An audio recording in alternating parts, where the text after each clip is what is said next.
Vous est-il déjà arrivé de rentrer chez vous après une journée absolument épuisante, le cerveau pratiquement en grève, et au lieu de vous effondrer sur votre lit, de saisir inconsciemment un chiffon pour frotter le plan de travail de la cuisine jusqu'à ce qu'il soit parfaitement propre, ou de réorganiser frénétiquement toute votre garde-robe?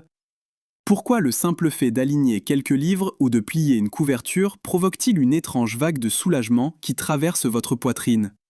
Et pourquoi la même pièce en désordre agit-elle comme un sédatif apaisant pour une personne qui commence à nettoyer, tandis qu'elle laisse une autre complètement étouffée et paralysée?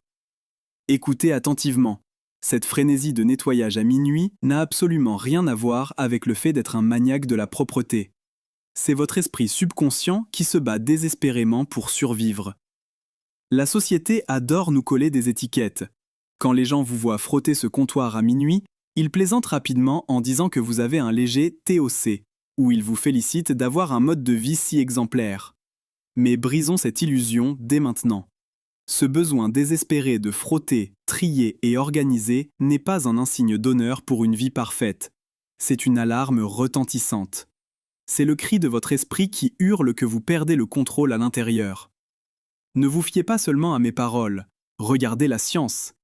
Les chercheurs de l'Institut de neurosciences de l'Université de Princeton ont découvert quelque chose de fascinant. Ils ont constaté que le désordre visuel épuise réellement vos ressources cognitives.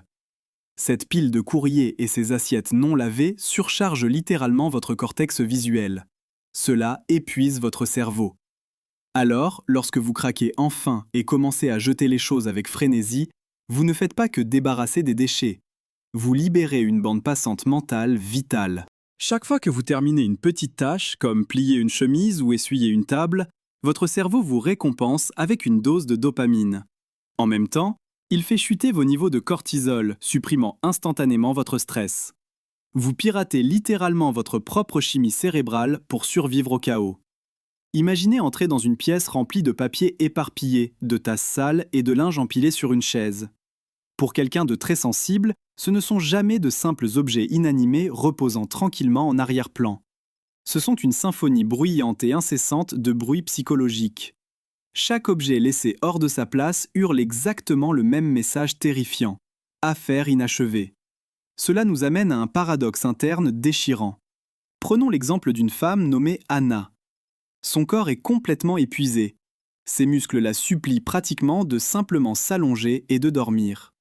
Mais son esprit est otage d'une panique croissante, forçant agressivement ses mains à continuer de bouger.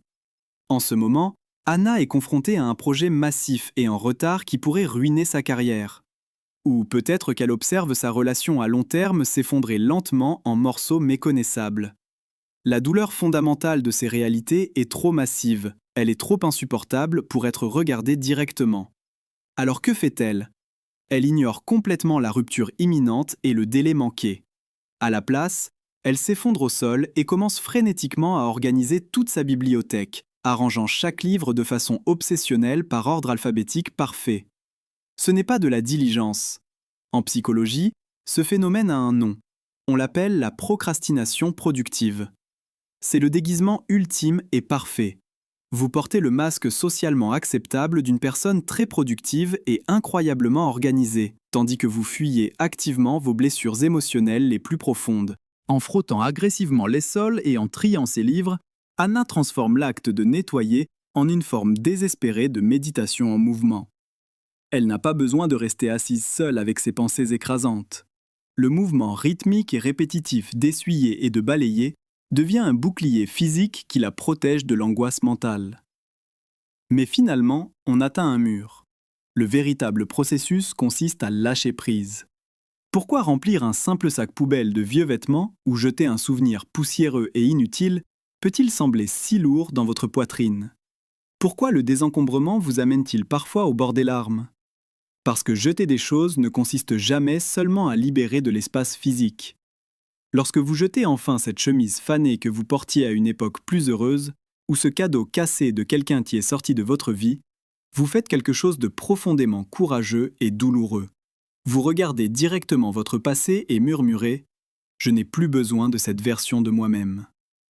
Vous ne videz pas simplement un tiroir poussiéreux, vous perdez une vieille peau. Vous réécrivez activement toute la narration de votre vie en laissant le passé derrière vous, un objet physique à la fois. Plongeons encore plus profondément dans l'architecture de votre esprit. Pourquoi notre instinct de contrôler notre espace physique est-il si incroyablement fort? Les psychologues se réfèrent à ce phénomène comme la théorie du contrôle compensatoire. Le principe est douloureusement simple. Lorsque les êtres humains se sentent complètement impuissants face aux forces invisibles de leur vie, comme un futur imprévisible, une romance en échec ou une carrière chaotique, ils essaient immédiatement de compenser. Comment? En imposant sans pitié l'ordre sur le monde visible et tangible qui les entoure. Si vous ne pouvez pas réparer votre cœur brisé ou prévoir votre avenir financier, vous pouvez au moins contrôler la position exacte des chaises dans votre salle à manger. Mais pour beaucoup de gens, la racine de ce comportement remonte bien au-delà d'une mauvaise semaine de travail. Elle remonte jusqu'à l'enfance. Pensez à l'environnement dans lequel vous avez grandi. Avez-vous grandi dans une maison qui semblait émotionnellement instable, bruyante ou complètement imprévisible? Ou peut-être aviez-vous des parents étouffants, contrôlants et manipulateurs? Dans ces environnements, en tant que petit enfant, vous étiez dépouillé de votre voix. Vous n'aviez absolument aucun pouvoir pour arrêter le chaos. Vous n'étiez qu'un petit passager coincé dans une tempête turbulente. Avancez jusqu'à aujourd'hui. Lorsque vous lissez méticuleusement chaque pli sur votre drap, vous ne faites pas seulement un lit, vous apaisez un enfant intérieur profondément blessé. À travers cet acte physique simple, vous faites inconsciemment une déclaration silencieuse et puissante. Vous dites « Je ne pouvais pas contrôler le chaos à l'époque, mais ici, dans les limites sûres de ces 4 murs, c'est moi qui fixe les règles. » Mais nous devons être très prudents ici. Nous ne pouvons pas romantiser ce comportement.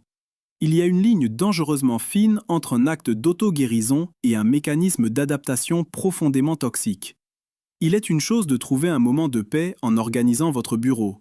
C'en est une toute autre lorsque la perfection sans faille de votre maison devient plus importante que les êtres humains qui y vivent réellement. Avez-vous déjà complètement perdu votre sang-froid, criant sur un partenaire ou un enfant simplement parce qu'ils ont laissé une tasse de café sur la mauvaise table? Cette explosion de colère n'a en réalité rien à voir avec la tasse. C'est votre panique intérieure qui déborde, et cela fait du mal aux personnes que vous aimez.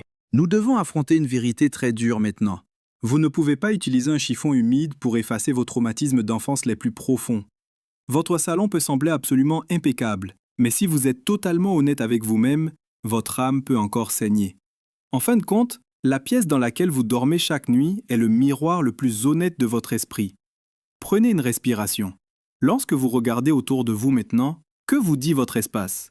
Un environnement propre et organisé s'incline et vous murmure doucement « Vous êtes totalement capable. Vous pouvez le faire. » Mais une pièce chaotique et encombrée se tient là et crie « Vous vous noyez. Vous êtes complètement submergé. » C'est exactement pourquoi le simple acte de ranger est bien plus que de faire les tâches quotidiennes.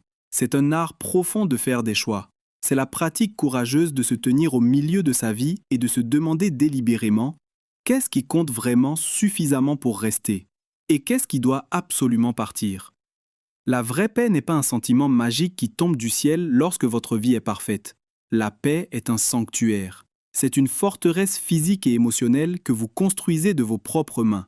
Vous la construisez pièce par pièce, guérissant votre esprit à travers chaque acte minuscule de rangement. Vous trouvez-vous souvent du réconfort dans le fait de nettoyer lorsque la vie devient écrasante? Je veux entendre votre histoire. Laissez un commentaire ci-dessous et partagez exactement ce que ce moment d'organisation vous fait ressentir. Si cela vous a parlé, merci de laisser un like et de vous abonner à la chaîne. Continuons à explorer ensemble la psychologie cachée de notre vie quotidienne. Je vous retrouverai dans la prochaine vidéo où nous explorerons la fascinante psychologie des personnes qui aiment vraiment être seules.